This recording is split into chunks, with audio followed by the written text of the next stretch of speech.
Uma das últimas visitas foi a família de Lísia Soares, que se dizia a amiga mais íntima de Aurélia quando solteira. Depois dos cumprimentos e felicitações, quando a conversa vacilava à espera de um tema, a Lísia, que era maliciosa, lembrou-se de soprar uma faísca. Não podia haver para ela maior prazer do que o de picar Aurélia, cujo espírito muitas vezes a tinha beliscado. Lembre-se, Aurélia, quando você fazia a cotação de seus pretendentes, disse a maligna alteando a voz para ser bem ouvida. Se me lembro, perfeitamente, respondeu Aurélia sorrindo. E o que me disse uma noite a respeito do Alfredo Moreira, que valia quando muito 100 contos de réis, mas que você era muito rica para pagar um marido de maior preço. E não disse a verdade? Então o senhor Seixas, interrogou Lísia com uma reticência impertinente que estancou-lhe a palavra nos lábios para borrifar a malícia no sorriso e no olhar. Pergunte-lhe, disse Aurélia, voltando-se para o marido. Nunca. Depois que se achava sob o jugo dessa mulher, ou antes da fatalidade que o submetia a seus caprichos, nunca Seixas precisou tanto da resignação de que se revestira para não sucumbir à vergonha de semelhante degradação. O primeiro abalo produzido pelo diálogo das duas amigas foi terrível. E não perceberam porque a atenção geral convergia para Aurélia nesse instante. Dominou-se, porém, quando os olhares acompanhando o gesto da mulher voltaram-se para ele, encontraram-no calmo, naturalmente grave e cortês, embora ainda lhe restasse uma ligeira palidez em que ninguém reparou. Então, senhor Seixas, é certo? Insistiu Lísia. O que, minha senhora? Perguntou o moço por sua vez e com maior polidez. O que disse Aurélia? Não vês que é um gracejo? Observou a mãe de Lísia. Ela foi sempre assim, amiga de brincar, disse uma prima. Não querem acreditar, tornou Aurélia com um modo indiferente. É sério, senhor Seixas? Perguntou Lísia novamente. Responda, disse Aurélia ao marido, sorrindo-se. Da parte de minha mulher não sei, e só ela poderá dizer-lhe, dona Lísia. Quanto a mim, asseguro-lhe que me casei unicamente pelo dote de 100 contos de réis que recebi. Devo crer que minha mulher mudou da ideia em que estava de pagar o marido de preço maior preço. A sisudez com que Seixas pronunciou estas palavras e porventura também certa aspereza do timbre que percebia-se-lhe na fala harmoniosa, como sente-se a aspa de ferro sob o estofo de cetim, deixaram as pessoas presentes perplexas acerca do sentido e crédito que deviam dar a semelhante asservação. Asseveração. Nisto ressoaram os trilos cristalinos da risada de Aurélia. Eis o que você queria, Lísia. Era fazer desconfiar Fernando. Quer saber se eu comprei? E por que preço? Não faço mistério disso. Comprei-o e muito caro. Custou-me mais, muito mais de 1 milhão, e paguei-o não em ouro, mas em outra moeda de maior valia. Custou-me o coração, por isso já não o tenho. Estas palavras e a expressão que palpitava nelas convenceram a todos que Aurélia estivera efetivamente a gracejar acerca de seu casamento. A resposta a Lísia não fora senão um disfarce para provocar aquela confissão inconveniente da paixão com que se estremeciam ela e o marido. Assim, quando retiraram-se as visitas, o tema da conversa foi o desfrute dos dois noivos, que depois de um mês de casados andavam pela rua requebrando-se como dois pombinhos namorados. Lísia asseverava ter visto Aurélia de tal modo enleada ao braço do marido que este não podia andar. Entretanto, rodava o carro pelo catete e Aurélia, balançando-se ao brando movimento das almofadas, parecia completamente parecia ter completamente esquecido Seixas sentado ao seu lado quando este dirigiu-lhe a palavra. Desde que estamos casados, uma só vez não inquiri de suas intenções. Respeito-as como é meu dever e conformo-me com elas quanto posso, por mais estranhas que me pareçam. Mas para satisfazer suas vontades é preciso pelo menos conhecê-las, embora não as compreenda. Aurélia voltara o rosto para o marido, como já não receava ser vista por causa do lusco-fusco. Deixou que... Como já não receava ser vista por causa do lusco-fusco, deixou que seu semblante tomasse a expressão de soberba desdenhosa que o vestia nesses momentos de surda irritação. Que pretende com este prólogo?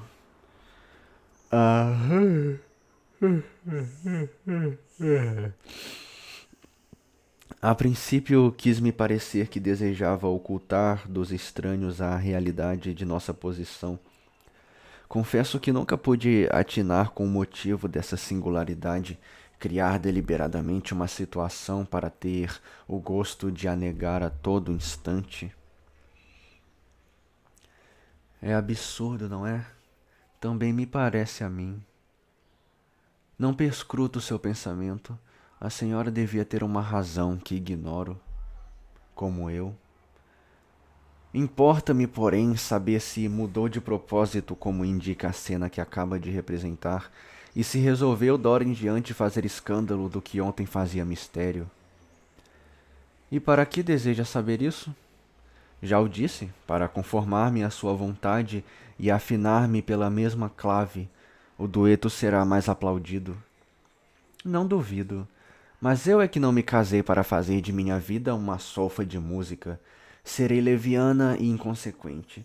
Terei estes defeitos, mas o que não tenho pode estar certo. É o talento do cálculo.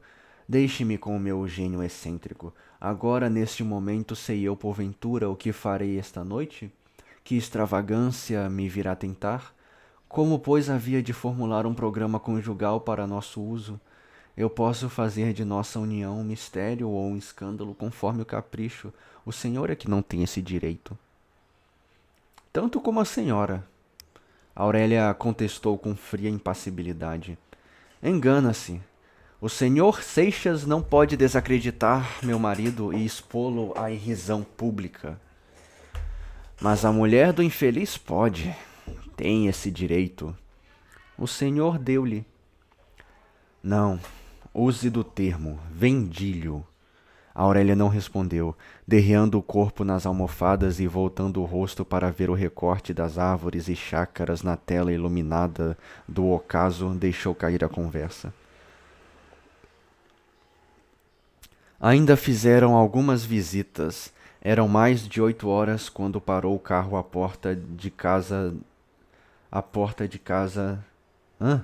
Eram mais de 8 horas quando parou o carro à porta de casa.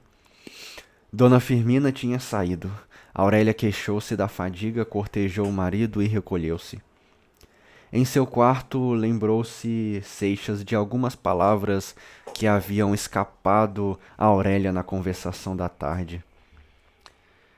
Sei eu, acaso, o que farei esta noite? Que extravagância me virá tentar, dissera a mulher, e ele sabia que valor tinham em seus lábios essas frases enigmáticas.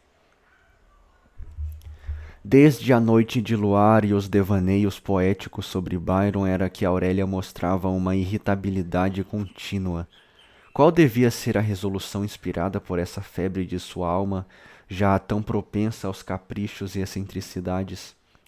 Esteve Seixas cogitando um momento sobre este ponto a fazer conjecturas.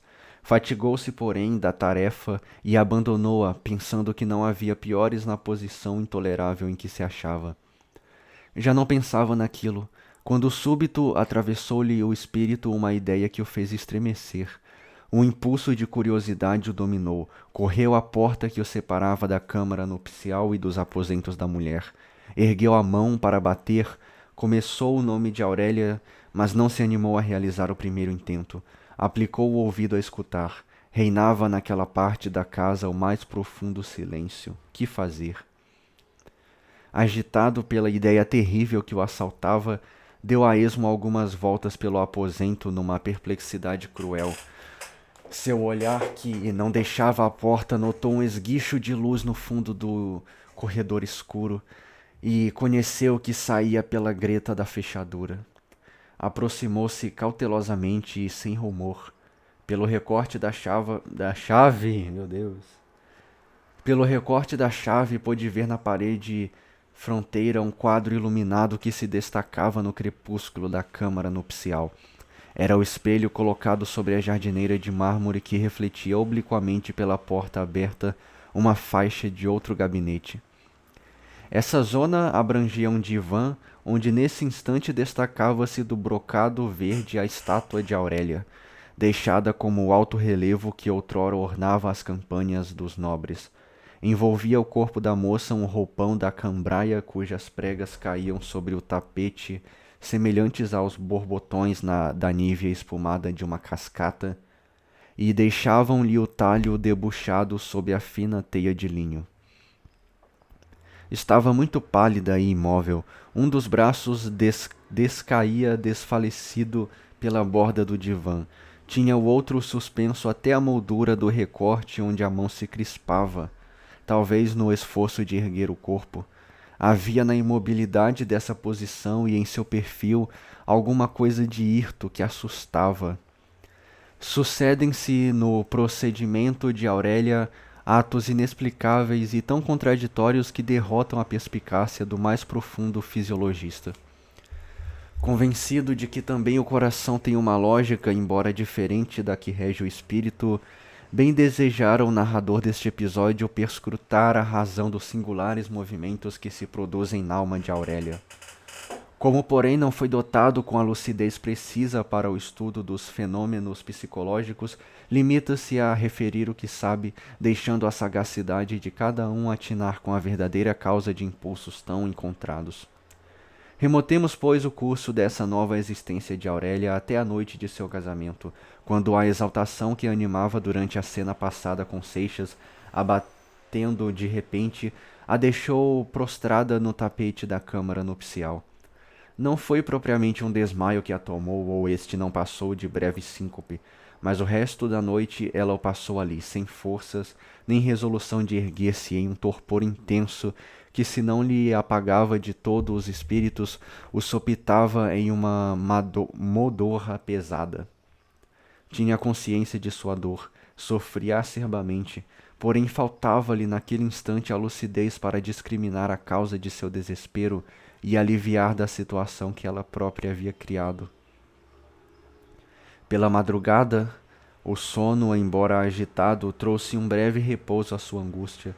Dormiu cerca de 1 hora, tendo por leito o chão e com a cabeça apoiada nesse mesmo estrado que devia servir de degrau à sua felicidade. A claridade da manhã que filtrava pela caça das cortinas despertou-a. Ergueu-se arrebatadamente e o impulso de uma ideia terrível atravessara como um raio de luz a sombra confusa de suas reminiscências. Correu à porta por onde saíra Seixas e escutou presa de viva inquietação.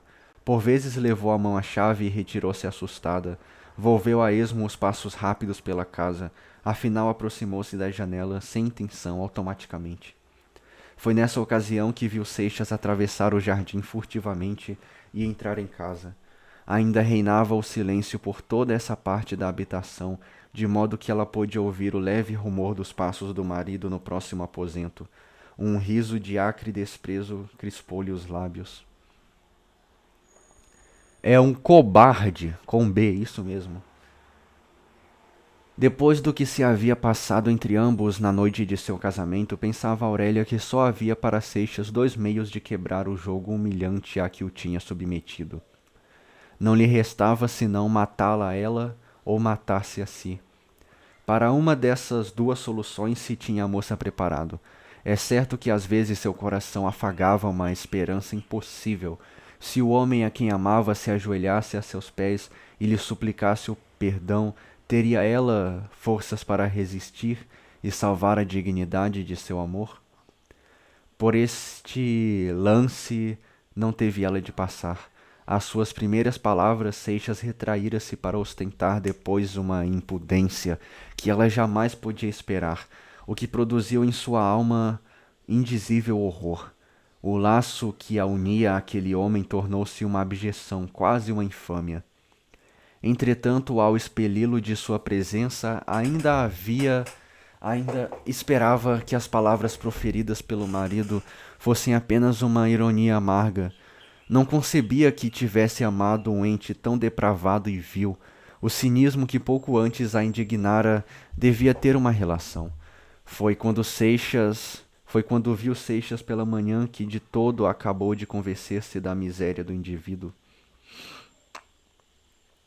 Então operou-se em sua alma uma revolução, na qual sossobraram todos os sentimentos bons e afetuosos, ficando à tona unicamente os instintos agressivos e malignos que formam a lia do coração. Quando Aurélia deliberara o casamento que veio a realizar, não se inspirou em um cálculo de vingança. Sua ideia, a que afagava e lhe sorria, era patentear a Seixas a imensidade da paixão que ela não soubera compreender, sacrificando sua liberdade e todas as esperanças para unir-se a um homem a quem não amava e nem podia amar. Desnudava a seus olhos o ermo sáfaro em que lhe ficara a alma, depois da perda desse amor, que era toda a sua existência. Esse casamento póstumo de um amor extinto não era senão esplêndido funeral em face do qual Seixas devia sentir-se mesquinho e ridículo, como em face da essa o soberbo compenetra-se da miséria humana. Não entendi isso daqui. Tá. O sentimento que animava Aurélia podia chamar-se orgulho, mas não vingança. Era antes pela exaltação de seu amor que ela ansiava do que pela humilhação de Seixas, embora fosse indispensável ao efeito desejado. Não sentia ódio pelo homem que a iludira, revoltava-se contra a decepção e queria vencê-la, subjugá-la, obrigando esse coração frio que não lhe retribuía o afeto a admirá-la no esplendor de sua paixão. Mas naquele instante, recordando as palavras de Seixas proferidas poucas horas antes, vendo-o tranquilo e disposto a aceitar como natural e terrível situação, pensando no desbrio com que esse homem sujeitava-se a uma degradação de todos os instantes, Aurélia tivera um verdadeiro ímpeto de vingança. Seixas queria afrontá-la com seu desgarro impudente. Pois bem, ela aceitava o desafio. Se esse infeliz não estava completamente desamparado dos últimos resquícios do amor próprio e da vergonha, ela propunha-se a pungi-lo com o seu mais virulento sarcasmo. A menos que a alma não estivesse morta, sentiria o estigma do ferro em brasa. Foi nestas disposições que Aurélia vestiu-se para o almoço, e nessas disposições conservava-se ainda na tarde em que saíra com o marido às visitas. Todavia, quando no dia seguinte ao casamento, sentada na cadeira de balanço, viu entrar Seixas na sala de jantar, sua resolução vacilou. O aspecto nobre e distinto do mancebo, a elegância natural de seu gesto recobraram o prestígio que esses dotes nunca deixam de exercer em espíritos elevados e a que o dela estava já afeito. Não abandonou o pensamento da vingança, mas o desabrimento e a ira excitados pela indignação da véspera revestiram a forma cortês e o tom delicado que raro e só em um instante de violento abalo desamparam as pessoas de fina educação. Nas alternativas desse desejo de vingança, a miúdo contrariado pelos generosos impulsos de sua alma, se escoara o primeiro mês depois do casamento. Se, abandonando-se à irritação íntima que exacerbava-lhe o espírito, deleitava-se em flagelar com seu implacável sarcasmo a dignidade do marido, quando recolhia-se depois de uma cena destas era para desafogar o pranto e soluços que entumeciam-lhe o seio. Então reconhecia que a vítima de sua ira não fora o homem a quem detestava, mas seu próprio coração, que havia adorado esse ente indigno de tão santo afeto. Se fatigada desse constante orgasmo d'alma sempre crispada pelo escárnio, restituía-se insensivelmente à sua índole meiga, as relações com o marido tomavam uma expressão afetuosa. De repente a invadia um gelo mortal, e ela estremecia espavorida com a ideia de pertencer a semelhante homem. Assim chegou Aurélia àquela noite de luar em que Seixas falava de poesia e ela escutava reclinada a seu braço no enlevo de que arrancara dolorosamente uma palavra do marido. Quando a sós, quando a sós consigo... Nossa, que difícil.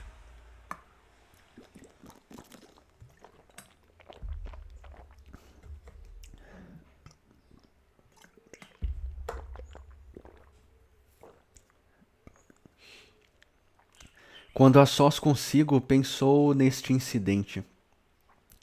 Quando a sós consigo pensou neste incidente, encheu-se de terror.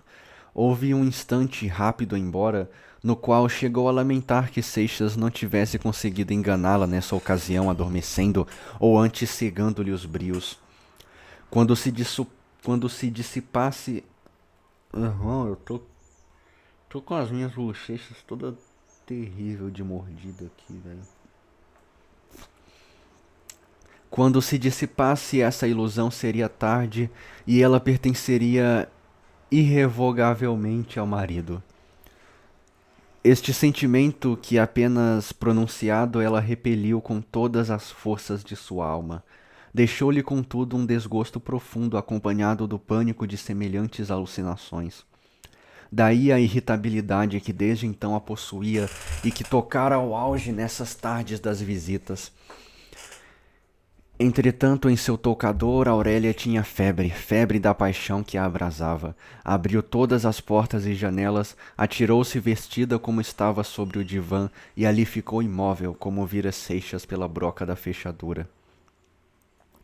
Assustado com essa imobilidade, o marido ia bater quando a mucama atravessou por diante do quadro iluminado, o qual apegou-se de repente. Fechara-se a porta do toucador, refletida pelo espelho. No dia seguinte, Aurélia deixou-se ficar em seu aposento toda a manhã. Voltando da repartição, Seixas encontrou-a pálida e abatida. Ao jantar, foi Dona Firmina quem fez os gastos da conversação. Na véspera, a viúva passara a noite em uma casa da vizinhança, onde havia reunião mensal. Acertou falar-se no Abreu que diziam ter caído na miséria com que o rapaz havia esbanjado... Peraí. Por essa ocasião recordaram-se todas as extravagâncias e prodigialidades com que o rapaz havia esbanjado em pouco mais de ano. A avultada herança deixada pelo pai. Dona Firmina, repetindo o que ouvira, lamentava a sorte do Abreu que sacrificara tão bonito futuro. Revestindo-se dessa moral severa que em geral se cultivava para uso alheio e não para o próprio gasto, acusava o rapaz com excessivo rigor. A culpa não é dele, Dona Firmina, observou Aurélia, voltando de sua distração. De quem mais pode ser? Perguntou a viúva. De quem o fez rico, não o tendo educado para a riqueza. O ouro desprende de si não sei que miasmas que produzem a febre e causam vertigens e delírios. É necessário um espírito muito forte para resistir a essa infecção. Ou então possuir algum santo afeto que o preserve do veneno sem o que sucumbe-se infalivelmente. Quer dizer que a riqueza é um mal, Aurélia? Não é um mal. Muitas vezes torna-se um bem, mas em todo caso é um perigo. Aqueles que exercitam em jogar as armas pensam que tudo se decide pela força. O mesmo acontece com o dinheiro. Quem o possui em abundância persuade-se que tudo se compra. Tinham acabado de jantar. Aurélia ergueu-se da mesa e entretinha-se em dar aos canários as migalhas de pão que esfarelava na palma da mão. Entretanto, Seixas acendera o charuto e seguia distraído pela rua que, serpeando entre os tabuleiros de margaridas e os tapetes de relva, ia sumir-se em um bosque de palmeiras. O mancebo recordava-se das cenas da véspera, cortejava-as com as palavras que pouco antes haviam escapado a Aurélia e buscava a explicação do enigma.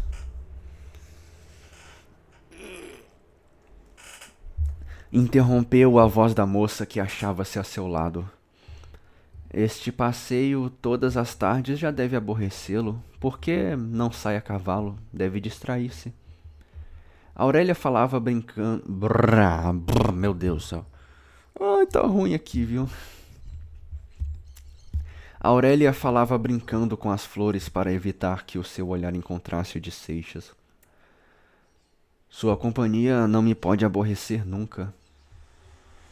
Sempre. Sempre? Torna-se monótona. Demais é o meu dever, tornou Seixas frisando a palavra. Aurélia afastou-se, deu alguns passos, esteve reparando nas flores escarlates de uma trepadeira a que a chamam brincos de dama, e tendo-se firmado na resolução que a preocupava, tornou para o marido. Nossos destinos estão ligados para sempre. A sorte recusou-me a felicidade que eu sonhei. Tive este capricho que nenhuma outra o possuiria enquanto eu viva. Mas não pretendo condená-lo ao suplício dessa existência que vivemos há mais de um mês. Não o retenho. É livre. Disponha de seu tempo como lhe aprouver. Não tem que dar-me contas. A moça calou-se esperando uma resposta. A senhora deseja ficar só? Perguntou Seixas. Ordene que eu me retiro agora, como em qualquer outra ocasião. Não me compreendeu. Há um meio de aliviar-lhe o peso dessa cadeia que nos prende fatalmente e de poupar-lhe as constantes explosões de meu gênio excêntrico. É o divórcio que lhe ofereço. O divórcio? Exclamou Seixas com vivacidade. Pode tratar dele quando quiser, respondeu Aurélia com um tom firme e afastou-se. Pô, mano, eu espero que finalmente... deixa. 9. Seixas, surpreso e agitado pela proposição da moça, refletiu um momento.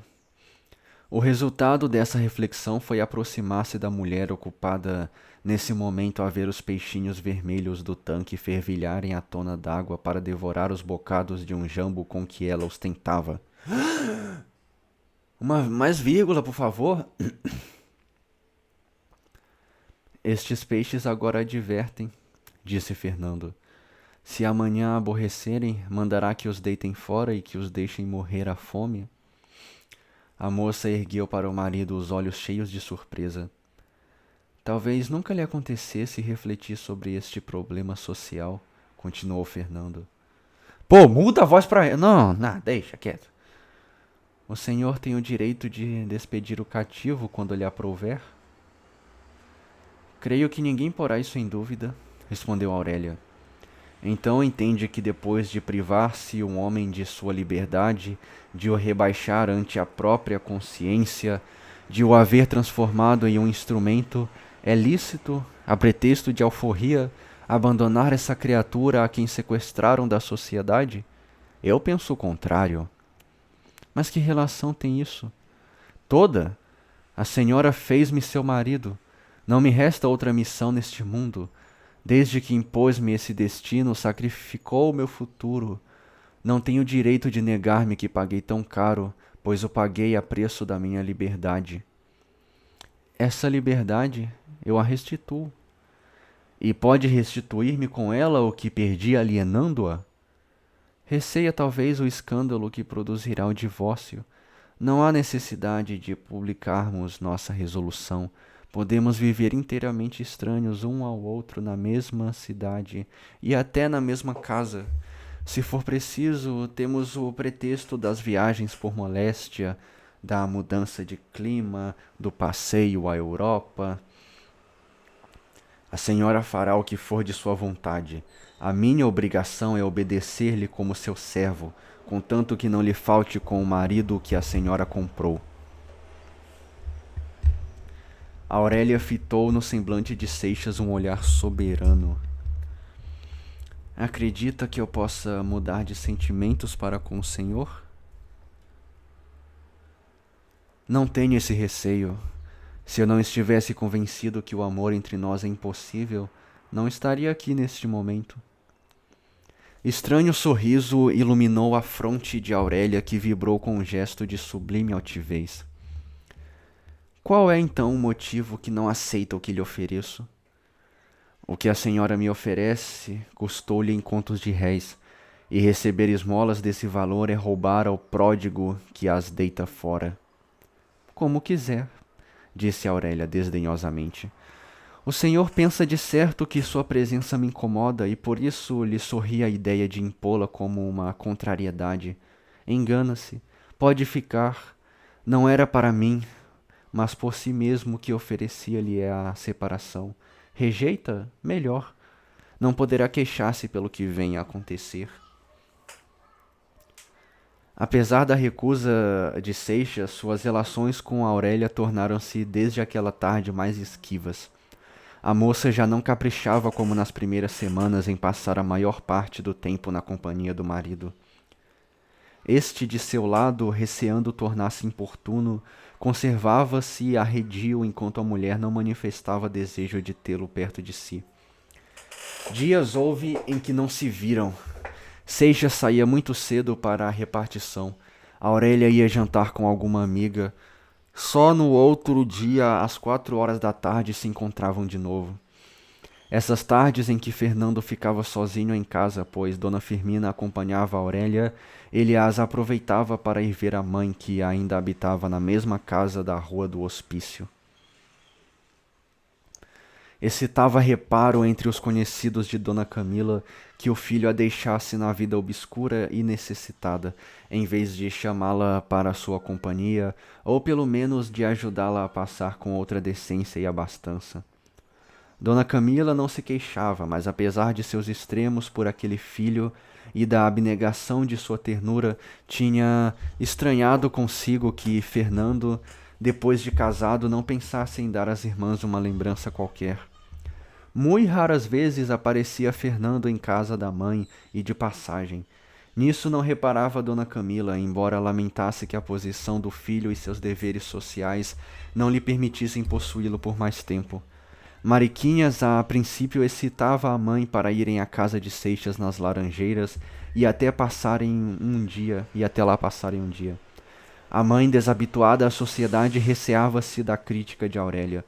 Todavia, essa razão não a demoveria se Fernando insistisse, porém ele, ao contrário, fez-se desentendido e desconversou aos primeiros rodeios da irmã. Não passou despercebida a Aurélia essa esquivança da família do marido. Uma tarde em que Seixas recebeu à sua vista um bilhete de Nicota, ela o interpelou. Sua família, depois da noite do nosso casamento, nunca mais voltou a esta casa? Será por meu respeito? Não, o culpado sou eu que nunca lhes falei nisso. E por quê? Julgam-me feliz. Não quero roubar-lhes essa doce ilusão. Aqueles que nos visitam e que frequentamos não andam iludidos? São indiferentes. Olhos de mãe leem na alma do filho como em livro aberto. Aquilo que não vem adivinham. Quer fazer uma aposta? Sobre? Sou capaz de enganá-la como tenho enganado a todos. É possível, ela não é sua mãe? O brilhete... Brilhete! Ai, senhor, que dor horrível! O bilhete de Nicota comunicava a Fernando o dia que fora marcado para seu casamento, o qual celebrou na seguinte semana em um sábado conforme o uso geral. Seixas ocultou da mulher essa particularidade. Na tarde em que devia ter lugar o casamento, saiu de casa a pretexto de fazer uma visita ao ministro e assistiu à cerimônia. Levara à irmã uma joia, mas de valor insignificante para sua riqueza. Essa mesquinheza, junto à circunstância de apresentar-se a pé, fizeram suspeitar as pessoas presentes que a imprevista opulência abalara o caráter de Seixas, a ponto de transformá-lo de perdulário que era em refinado avarento. Outro casamento afetuou-se por esse tempo. Foi o do Dr. Torquato Ribeiro com Adelaide Amaral.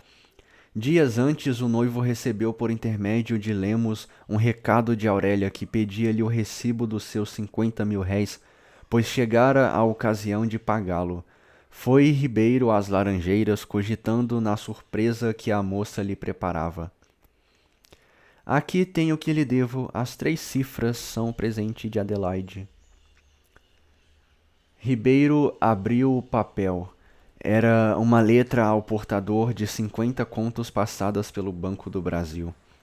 Ele fez um gesto de recusa. A moça atalhou. Não tenho direito de rejeitar. Foi o preço da minha felicidade. Meu tio garantiu ao Amaral. Meu tio garantiu ao Amaral que o senhor possuía este dinheiro, sem o que ele não consentiria em desfazer o casamento da filha com Fernando, e este não seria meu marido. Como lhe havemos de pagar? Como lhe havemos de pagar nunca tamanho benefício? Disse o moço comovido. Sendo feliz, respondeu Aurélia. Basta-me ser tanto como a senhora. Como eu? Sim. Não é tão feliz? Muito, como não pode imaginar. Aurélia serviu de madrinha a Adelaide, e Seixas foi obrigado a assistir a esse casamento que desdobrava-lhe, por assim dizer, diante dos olhos um passado a que ele em vão tentava subtrair-se. Ali estavam juntas diante do altar 2 mulheres a quem ele traíra sucessivamente, e não arrebatado da paixão, mas seduzido pelo interesse. E é uma coisa, né, mano? Ele traiu uma com outra e a outra com uma. Quando absorto em suas cogitações, abandonava-se à melancolia daquelas reminiscências. Aurélia, que se aproximara, murmurou-lhe ao ouvido: Mostre-se alegre. Quero que todos, mas principalmente esta mulher, acreditem que eu sou feliz e muito. O senhor deve-me ao menos esta ridícula satisfação em troca do que roubou-me. Tomando o braço de Seixas e reclinando-se com esse voluptuoso orgulho da mulher que se rende a um imenso amor, dirigiu-se à porta da igreja onde a esperava o seu carro. Nesse momento, como durante a noite em casa do Amaral, não houve quem não invejasse a felicidade do par formoso que Deus havia acumulado de todos os dons, de formosura, de graça, de mocidade, de amor, de saúde e da riqueza. E de riqueza. Tinham tudo isto e não passavam de 2 infelizes. Essa festa alegre e aparatosa, ninguém imaginava que suplício era para essas 2 almas que estavam queimando-se nas luzes da sala e dilacerando-se nos sorrisos que desfolhavam dos lábios. No dia seguinte, domingo, Aurélia deixou-se ficar em seu aposento e até quarta-feira não viu o marido. Ai... Dona Firmina nem os fâmulos desconfiaram do fato, embora suspeitassem de algum estremecimento entre os noivos. Como nessas ocasiões o marido e a mulher encerravam-se cada um de seu lado, as pessoas da casa, ignorantes do interdito a que fora condenada a câmara nupcial, presumiam que eles se correspondessem por essa comunicação interior. Estas esquivanças de Aurélia repetiram-se muitas vezes daí em diante. Seixas percebeu que ela o evitava e desconfiou que sua presença começasse a importuná-la. Não se enganava, desde que a moça não achava mais em si a irritação e o sarcasmo em que a princípio se deleitava seu coração, a aproximação do marido a oprimia. Seixas não a contrariava. conservando-se em casa ao alcance da voz e ao aceno da mulher, poupava-lhe o desgosto de o ver. Entrava isso na resolução que havia tomado, mas não era sem grande esforço e luta acérrima que obtinha de si permanecer ao lado dessa mulher para a qual se havia tornado, ele o sentia, verdadeiro flagelo. Uma razão poderosa o retinha, devemos supor, e tão forte que subjugava a todo instante a revolta de seus brios, magoados pela aversão cheia de desdém da qual era alvo. Desse tempo data a agitação em que laborou ele à busca de um recurso para subtrair-se à terrível colisão. Todas as ideias que lhe sugeria seu espírito alvoroçado, ele as aceitava com sofreguidão, para logo as rejeitar com desânimo. Afinal decidiu-se. Antes de ir à repartição procurou Lemos, com quem só de passagem se encontrara depois do casamento. O velho recebeu-o com seu modo folgazão. Que honraria, meu amigo! Esta pobre casa não o merecia. Tinha necessidade de falar-lhe, respondeu Seixas. O velhinho piscou os olhos. Ele adivinhara que o moço não tinha procurado aquela hora para fazer-lhe uma visita de cortesia. Desejava consultá-lo, continuou Seixas hesitando.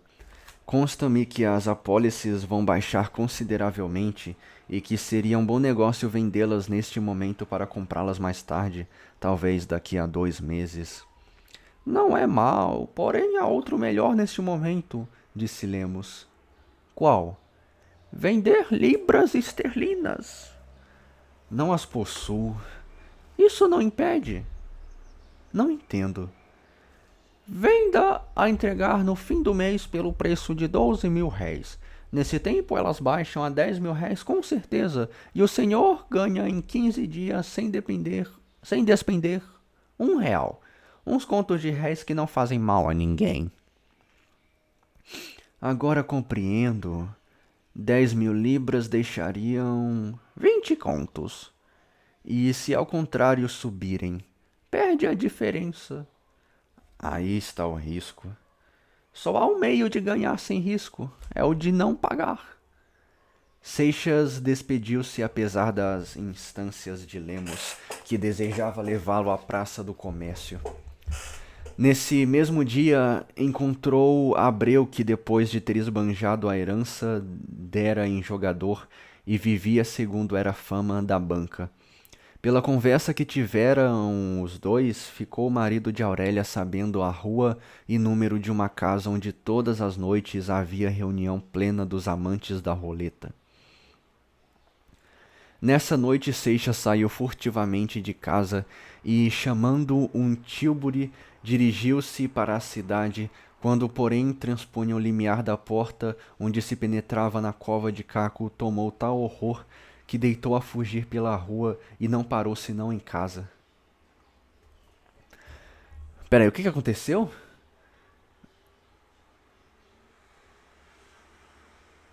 Não entendi o que foi isso aqui que deu medo nele, né? Mas enfim.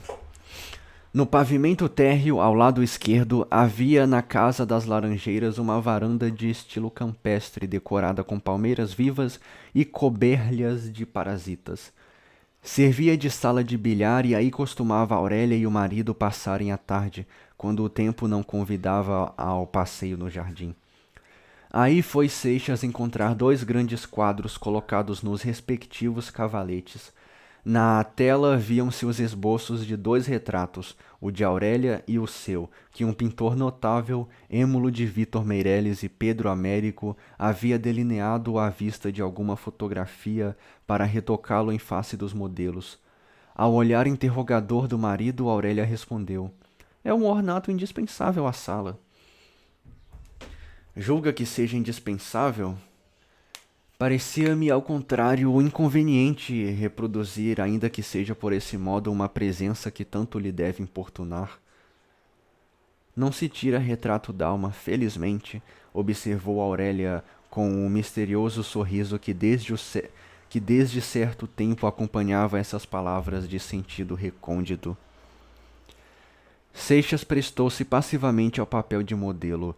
As sessões à tarde tinham ficado reservadas para ele a fim de não estorvar-lhe o trabalho da repartição.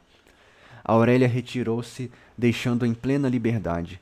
No dia seguinte, pela manhã, quando o pintor voltou para trabalhar em seu retrato, a moça, antes de tomar posição, fez-lhe suas observações acerca da expressão fria e seca da fisionomia de Seixas.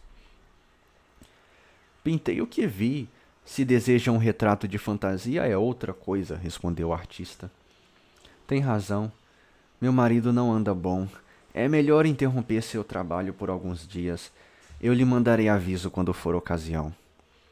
Essa tarde, Seixas achou Aurélia inteiramente outra da quem era nos últimos tempos. Sua expressão meiga e, sobretudo, a candura e singeleza de seu modo restauraram em sua memória a imagem da formosa menina de Santa Teresa a quem amara outrora.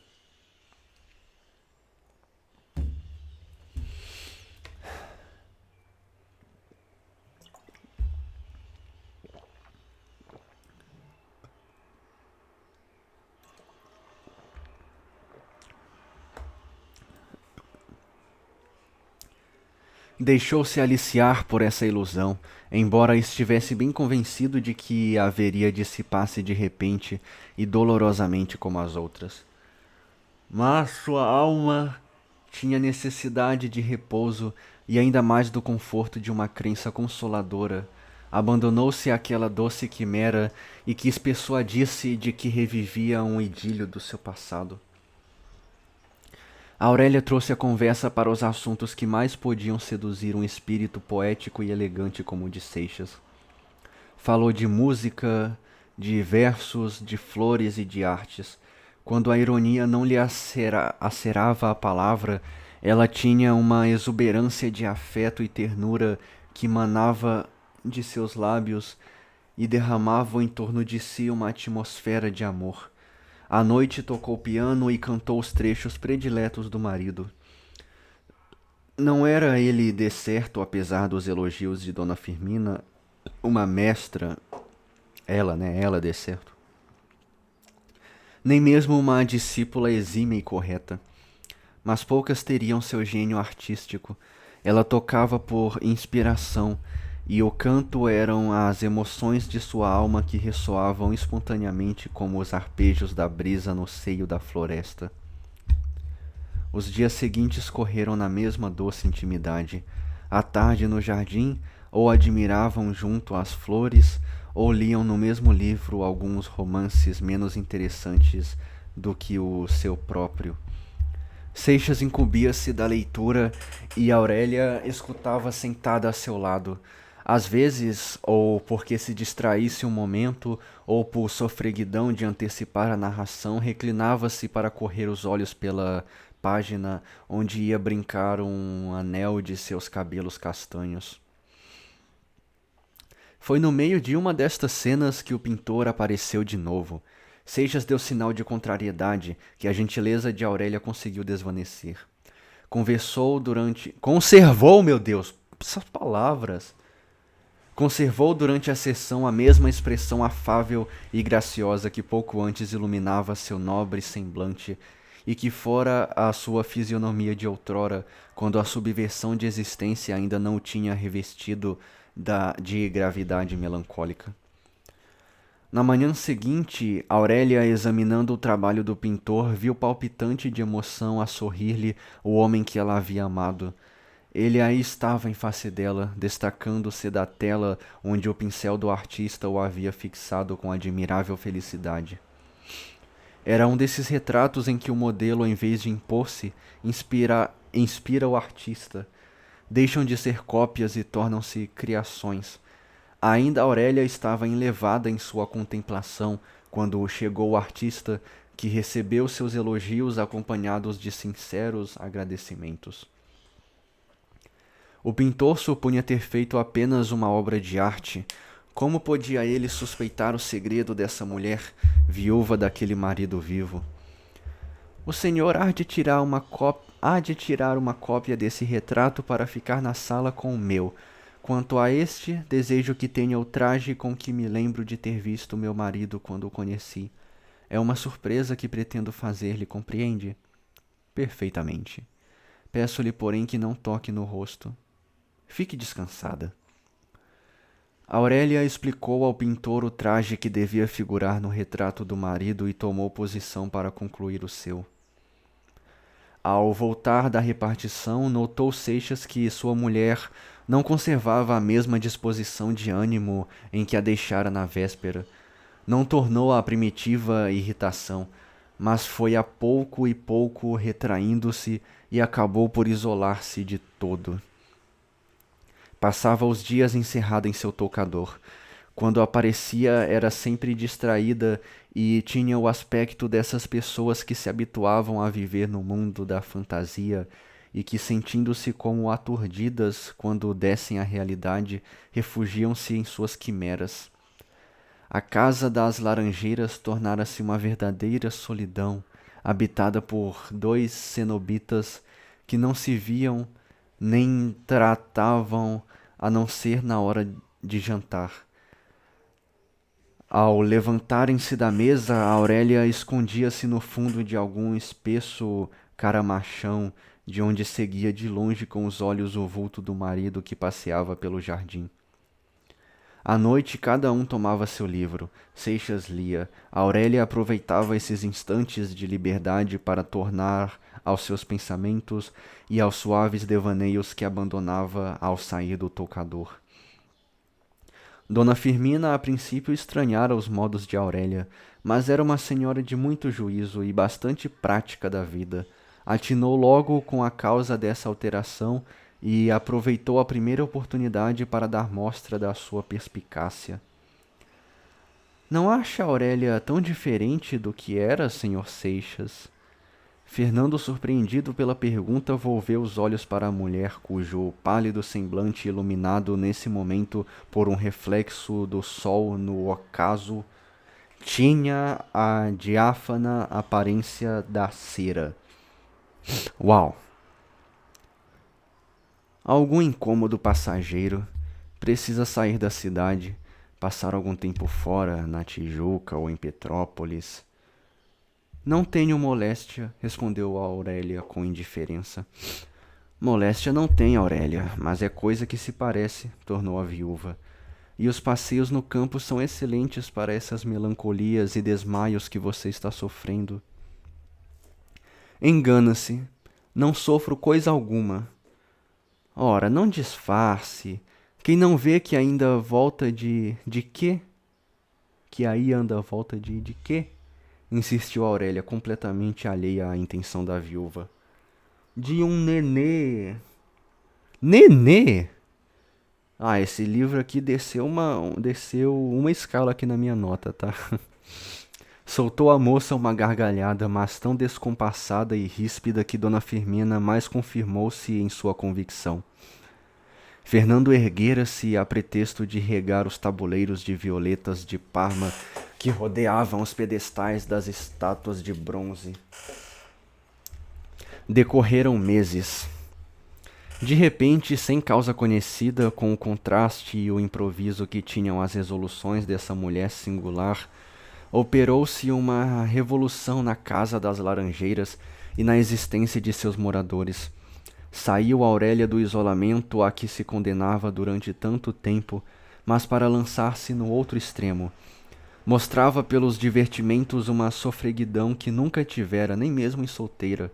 Entrou a frequentar de novo a sociedade, mas com furor e sem repouso. Os teatros e os bailes não lhe bastavam. As noites em que não tinha convite ou não havia espetáculo, improvisava uma partida que, em animação e alegria, não invejava as mais lindas funções da corte. Tinha a arte de reunir em sua casa as formosuras fluminenses. Gostava de rodear-se dessa corte de belezas. Os dias destinava-os para as visitas da Rua do Ouvidor, os piqueniques do Jardim ou Tijuca. Lembrou-se de fazer da praia de Botafogo um passeio à semelhança de Bois de Boulogne em Paris, do Prater em Viena e do Hyde Park em Londres. Durante alguns dias, ela e algumas amigas percorriam de carro aberto por volta de 4 horas a extensa curva da pitoresca enseada, espairecendo a vista pelo panorama encantador e respirando a fresca viração do mar. Os passantes olhavam-na surpresos e com um aspecto que traduzia a malignidade de suas conjecturas. Aurélia não fazia o mínimo caso dessas caras mexeriqueiras, mas as amigas incomodaram-se e ela foi obrigada a abandonar o lindo passeio às aves de arribação. Esta ânsia de festas e distrações sucedendo a uma inexplicável apatia e recolhimento faziam desconfiar que Aurélia buscava na sociedade não o prazer, mas talvez o esquecimento. Porventura tentava aturdir o espírito e arrancá-lo por este modo a cismas e enlevos em que se engolfara por tantos dias? Pergunta aí, né? Pergunta, que até a frase inteira não estava em tom de pergunta, aí chegou no final era pergunta, tá bom. Deve estranhar esta febre de divertimentos, disse ela ao marido. É uma febre, mas não tem perigo. Quero que o mundo me julgue feliz. O orgulho de ser invejada talvez me console da humilhação de nunca ter sido amada. Ao menos gozarei de um aparato de ventura. No fim das contas, o que é tudo neste mundo senão uma ilusão, para não dizer uma mentira?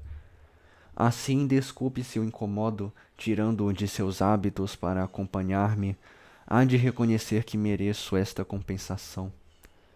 É minha obrigação acompanhá-la e me achará sempre disposto a cumpri-la. Moça, formosa e rica, deve gozar da vida que lhe sorri.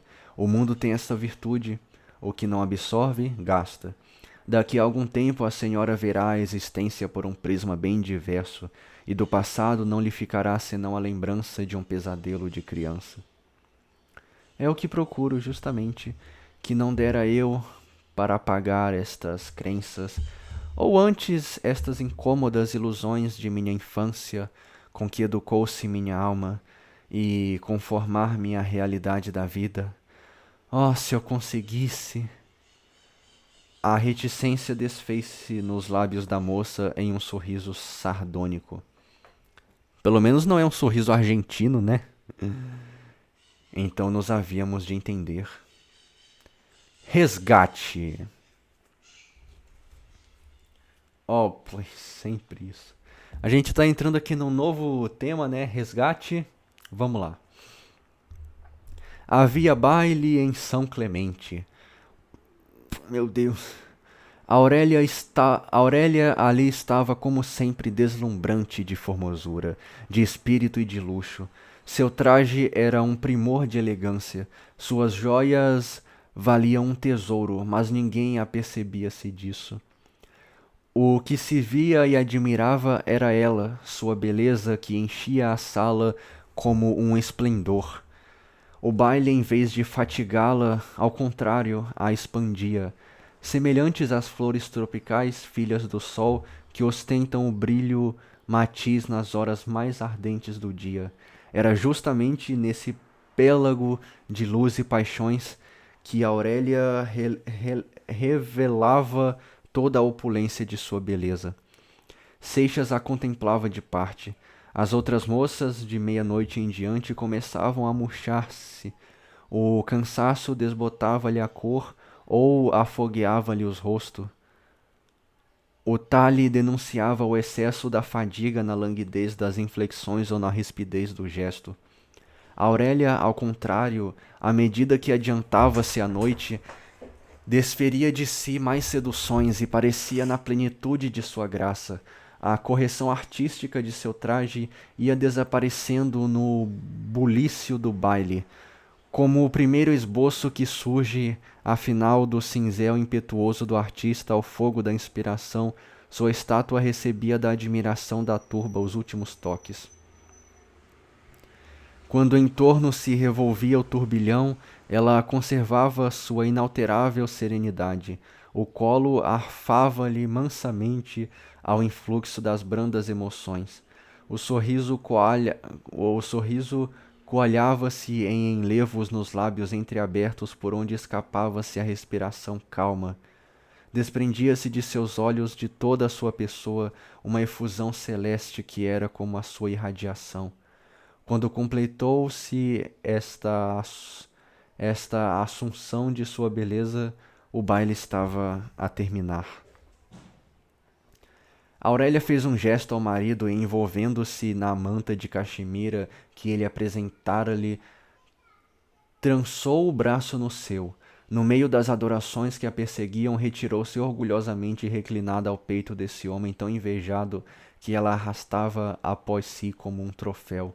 É o esposo troféu, né? O carro estava à porta. Ela sentou-se, rebatendo os amplos folhos da saída para dar lugar ao marido.